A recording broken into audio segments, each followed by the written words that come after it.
মিজানের পাল্লায় সবচেয়ে ওয়েটফুল আমল হবে, সবচেয়ে ভারী আমল হবে, মিজানের পাল্লাকে অনেক বেশি ওজনই করবে, আপনার নেক আমলের পাল্লাকে ভারী করে আপনাকে জান্নাতে যাওয়ার পথ সুগম করবে। সে আমল হলো আল্লাহর জিকির, বিশেষ করে সুবহানাল্লাহ, আলহামদুলিল্লাহ এবং একটু আগে লা ইলাহা ইল্লাল্লাহ জানলাম, সেই সাথে আল্লাহু আকবার, এই চারটি বাক্য সুবহানাল্লাহ, আলহামদুলিল্লাহ, লা ইলাহা ইল্লাল্লাহ, আল্লাহু আকবার।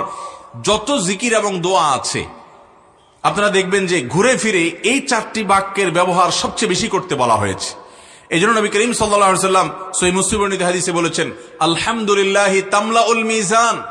যদি কেউ আলহামদুলিল্লাহ বলে তো এটা মিজানের পাল্লাকে পরিপূর্ণ করে দিবে। আর যদি কেউ সুবহানাল্লাহি ওয়া আলহামদুলিল্লাহ বলে তাহলে সেক্ষেত্রে আল্লাহ রাব্বুল আলামিন তাতে এই পরিমাণ সওয়াব দিবেন যে নবমণ্ডল এবং ভূমণ্ডল এর মধ্যকার জায়গাকে পরিপূর্ণ করে দিবেন। যদি একবার সে সুবহানাল্লাহি ওয়া আলহামদুলিল্লাহি এইভাবে বলতে পারে, সেই কামনা বাক্যে এটার অর্থ বুঝে মোহাব্বতের সাথে আল্লাহ তাআলা যে মান এবং কোয়ালিটি চান সেই কোয়ালিটি নিশ্চিত করে, অতএব বেশি বেশি করে মোহাব্বতের সাথে ধীরস্থিরতার সাথে আমরা এই তাসবিহ তাহমিদ পেশ করব। আমরা অনেকে সুবহানাল্লাহ পড়ি কিন্তু সেটা খুব হুলস্থুল করে পড়ি, সুবহানাল্লাহ সুবহানাল্লাহ সুবহানাল্লাহ, যেটা আল্লাহ তাআলার শানে, আল্লাহ তাআলার শানে যায় না, বরং বেয়াদবি হয় কোনো কোনো ক্ষেত্রে, যে আল্লাহর শানে তার পবিত্রতা জ্ঞাপন করছেন, হুলস্থুল করে তাড়াহুড়া করে করলে সেটা কখনো মানসম্মত হবে না। ভাইরা আমার, এই সম্পর্কে যে হাদিস একটা ইতিমধ্যে আমরা জানলাম যে আলহামদুলিল্লাহ এটা মিজানকে পরিপূর্ণ করে কিয়ামতের ময়দানে করবে।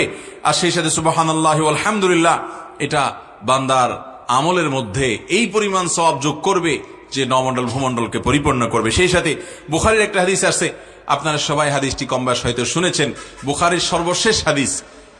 নবী করিম সাল্লাল্লাহু আলাইহি ওয়াসাল্লাম বলেছেন, কালিমাতানে খাফিফাতানে আলাল লিসান সাকিলাতানে ফিল মিজান হাবিবাতানে ইলার রহমান। দুটি বাক্য আছে যে বাক্যগুলো মুখে বলতে খুবই সহজ অথচ আল্লাহর কাছে খুবই প্রিয়, আর মিজানের পাল্লায় অনেক বেশি ভারী হবে। সে বাক্যগুলো কি? সুবহানাল্লাহি ওয়া বিহামদিহি সুবহানাল্লাহিল আযীম, সুবহানাল্লাহি ওয়া বিহামদিহি সুবহানাল্লাহিল আযীম। মুহাব্বতের সাথে, আজমতের সাথে, আল্লাহর বড়ত্ব অন্তরে উপস্থিত করে বারবার করে আমরা এই বাক্য পাঠ করব, সুবহানাল্লাহি ওয়া বিহামদিহি সুবহানাল্লাহিল আযীম। অর্থাৎ আমি পবিত্রতা বর্ণনা করছি আল্লাহ রাব্বুল আলামিনের প্রশংসা সহকারে পবিত্রতা। সুবহানাল্লাহিল আযীম, আল্লাহ রাব্বুল আলামিন পবিত্র, মহান আল্লাহ পবিত্র, তার পবিত্রতা জ্ঞাপন করছি। যে সুবহানাল্লাহ, আলহামদুলিল্লাহ, এই বাক্যগুলোর ওজন এত বেশি।